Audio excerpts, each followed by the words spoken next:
Assalamualaikum warahmatullahi wabarakatuh. Perkenalkan, nama saya Betania Santri Pesande dengan NIM SF 2306015. Saya Siti Ramadhani dengan NIM SF 2306074. Kami dari kelompok 5 yang akan membawakan materi dengan topik fase 2 grup koordinasi.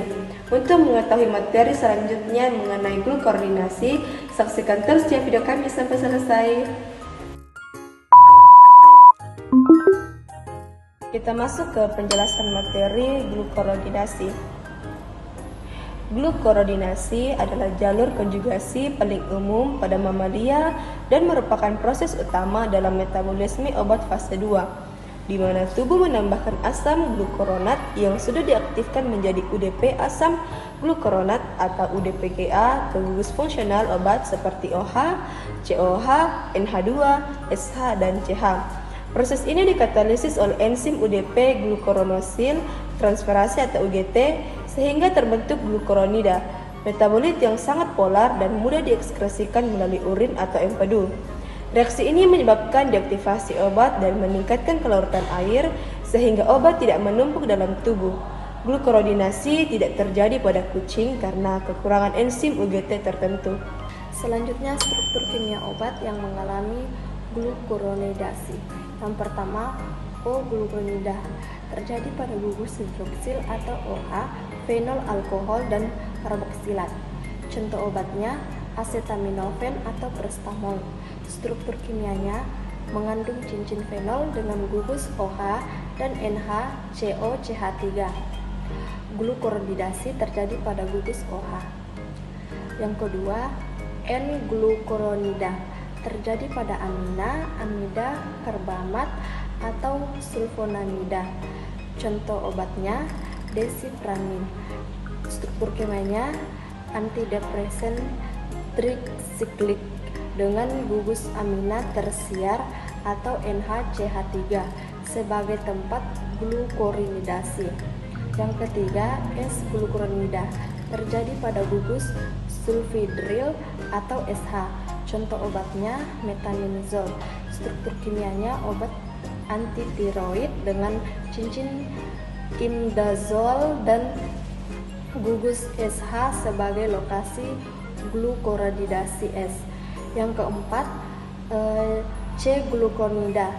Glukonida terjadi langsung pada karbon aromatik atau cincin. Contoh obatnya fenibutazon. Struktur kimianya obat antiinflamasi dengan cincin pirazolidindon dan 2 substituen fenil. Glukuronidasi terjadi pada karbon cincin aromatik. Mekanisme metabolisme glukuronidasi. Bagian A ada biosintesis UDP asam glukuronat. UDPGA terbentuk dari yang pertama ada A-D-glukosa 1-fosfat ke fosforilasi ke gula nukleotida. Yang kedua, oksidasi oleh UDP glukosa dehidrogenase ke UDP asam glukuronat. Bagian B, reaksi glukuronidasi obat.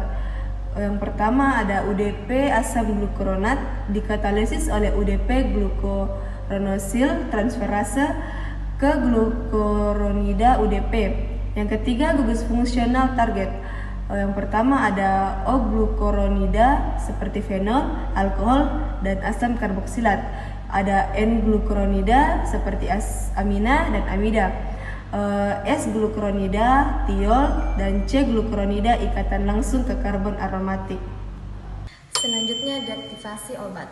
Glukuronidasi meningkatkan polaritas dan menurunkan kemampuan obat berikatan dengan reseptor sehingga aktivitas biologisnya berhenti. Fase 2 memang dirancang untuk didetoksifikasi dan menghentikan efek farmakologis obat. Selanjutnya, jalur eliminasi glukuronida. Yang pertama, urin atau ginjal. Ke mayoritas glukuronida diekskresikan melalui urin. Yang kedua, empedu. Jika bobot molekul lebih dari 300 atau mis konjugat besar.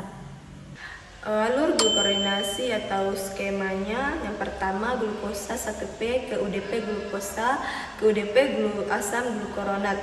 Yang kedua obat dengan fungsi OH, COH, NH2SH masuk ke hati.